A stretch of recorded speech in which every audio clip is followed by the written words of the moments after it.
Primeiro destaque é o seguinte: o presidente do Supremo Tribunal Federal, ministro Dias Toffoli, determinou que o Banco Central enviasse cópias de todos os relatórios de inteligência financeira produzidos pelo antigo COAF nos últimos 3 anos. Com isso, ele obteve acesso a dados sigilosos de cerca de 600 mil pessoas. O pedido foi feito por Toffoli no dia 25 de outubro e obtido pelo jornal Folha de São Paulo. A solicitação foi no âmbito de um processo no qual, em julho, o ministro suspendeu todas as investigações do país que usaram dados de órgãos de controle sem autorização judicial prévia. Após o pedido de Toffoli, no dia 24, o COAF, rebatizado agora de Unidade de Inteligência Financeira, disse em ofício que entre os citados nos relatórios obtidos existe, abre aspas, um número considerável de pessoas expostas politicamente e de pessoas com prerrogativa de foro por função. Fecho aspas. Vera. Um absurdo, tem 412.500 pessoas físicas, 186.200 pessoas jurídicas nesse pedido do presidente do Supremo. A gente fica perguntando para que ele quer ter acesso a esses dados, qual é o propósito, porque se a ação na qual ele concedeu uma liminar se baseia num princípio, afinal, pode-se ter acesso a um relatório do COAF sem que isso signifique quebra de sigilo ou não, não entendo porque ele precisa dessas informações. Me parece que ele quer vedar ao uso de investigações, informações que ele quer ter para si com propósitos que não ficam claros. Ele não precisa desses dados, não precisa dessas informações, aí sim quebras de sigilo. Me parece que ele pede acesso a dados indiscriminadamente, sem justificar o porquê. A própria unidade de inteligência financeira ficou surpresa com o pedido, disse que não pode fornecer sob pena de aí sim quebrar o sigilo de muitas pessoas, de várias pessoas politicamente expostas, de várias pessoas com prerrogativa de função. O Banco Central tá perplexo com um pedido dessa natureza, que não tem cabimento. Veja que isso se soma a uma série de medidas esdrúxulas e pouco justificáveis do ponto de vista da legalidade que o Supremo vem tomando nos últimos tempos, entre as quais o tal inquérito, o inquérito que vale para tudo, aquele inquérito placebo para todos os males do país, que também ele virou uma fonte para você pedir qualquer tipo de informação, o Brown. Naquela decisão do ministro Alexandre de Moraes, naquele inquérito que sustou investigações da Receita Federal, também se pediu acesso a um volume grande de informações da Receita Federal e de investigações da Receita. No outro inquérito que investiga as supostas fake news e que acabou chamando para lá, para o Supremo, todos os dados do inquérito da Operação Spoofing, aquela que investiga o hackeamento em massa de autoridades que resultou na Vaza Jato, também eles obtiveram a íntegra das informações. O que está virando o Supremo Tribunal Federal? Uma espécie de ABIN, coletando dados aí de tudo, de todos. Para quê? Com qual propósito? Isso é muito preocupante. Isso mostra o Supremo exorbitando das suas funções. O ministro negou que tenha tido acesso a esses dados, que tenha visto os dados, deu lá uma justificativa, mas é inquietante um pedido dessa natureza, feito agora há pouquíssimo tempo, pedido é de 25 de outubro. Não vejo razão para isso. Some-se a isso o fato de que a OCDE fez um alerta para os riscos de retrocesso do Brasil no combate à corrupção, combate a crimes financeiros, como lavagem de dinheiro e outros, e a gente está aí num preâmbulo para a semana que vem muito preocupante. A semana que vem é quando o plenário do Supremo decide o mérito dessa liminar concedida pelo Toffoli e de outra concedida pelo Gilmar Mendes, que sustaram investigações do COAF a pedido do Flávio Bolsonaro. Então esse é o caldo de cultura para uma semana que, de novo, promete ter os olhos postos no Supremo e com o Supremo agindo de uma maneira muito esquisita. Fala, Josias. Olha, só há 2 caminhos na vida, né? Ou você é parte da solução, ou você é parte do problema. No momento em que requisita ao Banco Central dados bancários, fiscais, sigilosos de 600 mil pessoas e empresas, o Toffoli revela uma disposição incontida de manter o Supremo Tribunal Federal no rol dos problemas. Sob a presidência do Dias Toffoli, o absurdo vai adquirindo na Suprema Corte Brasileira uma admirável naturalidade. Há 4 meses, quando o Toffoli impôs a trava que congelou as investigações relacionadas ao Flávio Bolsonaro, ele tentou passar uma impressão de que não tinha assinado uma liminar em pleno período de férias do Judiciário só para proteger o filho do presidente da República. Aí ele suspende todos os processos no país inteiro, municiados com dados detalhados do antigo COAF. E nessa ocasião ele alegou, o Toffoli, que estava agindo em defesa de toda a sociedade, não do filho do presidente. Aí a tese do Toffoli é de que as movimentações bancárias suspeitas, elas não podem ser compartilhadas antes de uma decisão judicial. Com isso, ele transformou o COAF numa espécie de arquivo morto. Você tem as informações, mas não pode compartilhar. E, ao mesmo tempo, ele, com essa decisão de requisitar os dados ao Banco Central, ele demonstrou que só as togas muito vivas, o arquivo é morto, mas as togas muito vivas podem acessar esse arquivo. E o Toffoli se colocou numa posição em que ele pode manusear com lupa, ele diz que não pegou ainda, mas os dados estão lá. Então ele pode manusear com lupa os dados que ele proibiu que os procuradores e promotores do país inteiro utilizassem. E ele pode apalpar agora, inclusive informações, o Banco Central alerta no ofício em que encaminhou ao Supremo, informações sobre políticos e autoridades, informações sensíveis. E aí eu acho que vale a pena a gente atrasar um pouco o relógio para entender como é que começou essa encrenca. Esse processo em que essas coisas todas estão sendo discutidas, ele começou há 16 anos, em 2003. Nesse processo, na origem, os sócios de um posto de gasolina, veja bem, contestaram judicialmente a legalidade do compartilhamento de seus dados fiscais que tinham sido feitos pela Receita. A Receita passou para o Ministério Público os dados dos sócios desse posto de gasolina.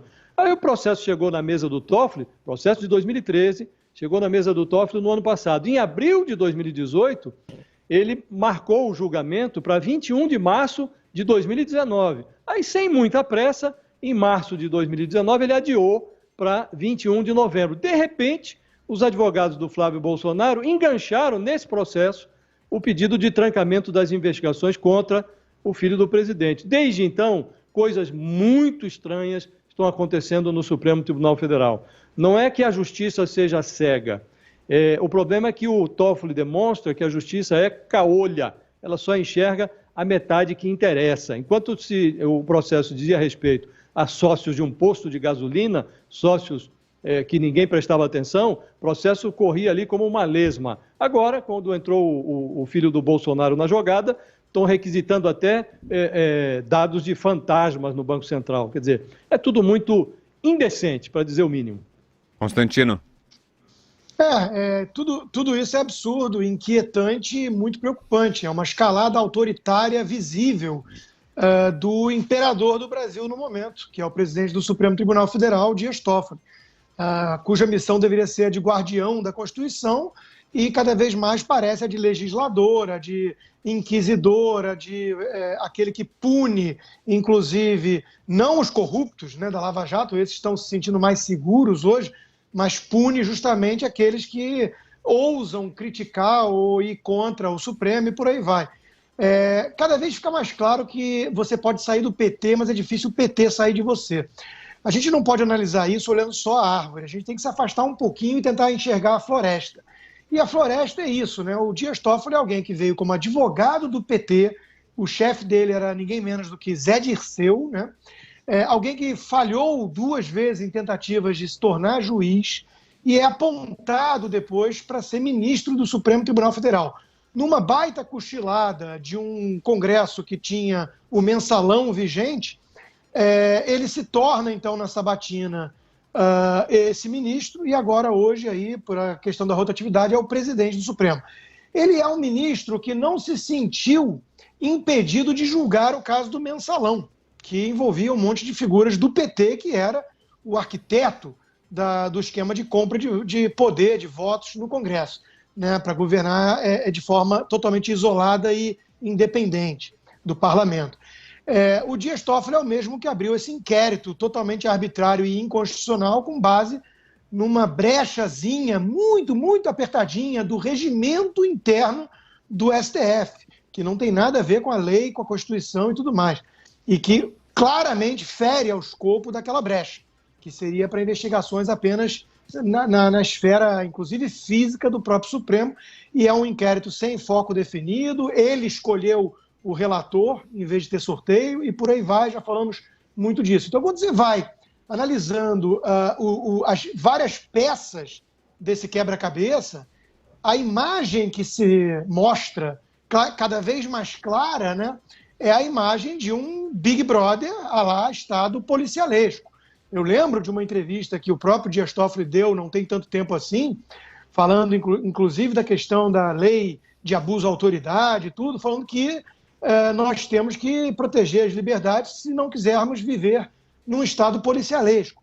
É curioso que o Estado policialesco não existe apenas quando o executivo concentra tanto poder, e também quando o judiciário tem esse poder todo. Aliás, como já alertava Rui Barbosa, é a pior tirania de todas, né? A tirania da toga, porque não tem a quem mais recorrer. Então, tudo isso que nós estamos vendo é muito preocupante. Isso tem como caldo, como pano de fundo, esse pedido feito pelo próprio senador Flávio Bolsonaro, e que gera o absurdo maior ainda da coisa toda, porque se tem um grupo que, pelo menos nos últimos anos, se mostrou muito mais intransigente com essas questões éticas, envolvendo inclusive o Supremo, e não só o Supremo, como o Congresso e outras esferas, era exatamente o grupo do bolsonarismo, liderado pelos filhos do presidente, e eis que um dos filhos do presidente é o artífice é o pretexto, no mínimo, dessa arbitrariedade toda do imperador Dias Toffoli. Então, é uma situação de sinuca de bico, de impasse, né? Porque esse grupo está pedindo a cabeça e o impeachment de Gilmar Mendes, está com um hashtag que atingiu o topo nas tendências e tem manifestação marcada e tudo, mas o Dias Toffoli está relativamente blindado, protegido. Este que tem se mostrado cada vez mais tirânico em suas decisões. Vamos lembrar também que o seu voto, que foi o voto de Minerva, de certa forma, por ser o presidente da corte, na relação da segunda instância, foi um voto, eu não sou jurista, eu não sou especialista, mas um voto patético, um voto político e sensacionalista ao extremo. Então, veja que é essa figura, é essa personagem do mundo político, né, que vem aí fazendo um esforço incrível para impedir o combate à corrupção no país. Né, a turma da OCDE, o grupo de estudos que está no Brasil, se manifestou nesse sentido, falando que esse ataque ao antigo COAF talvez represente o mais preocupante ataque ao combate de corrupção no país. E, por trás disso tudo, Dias Toffoli, ou seja, talvez a turma bolsonarista devesse reavaliar suas prioridades, porque tem um nome mais importante ainda do que o de Gilmar Mendes, que merecia passar à frente da lista. Fala, Vera.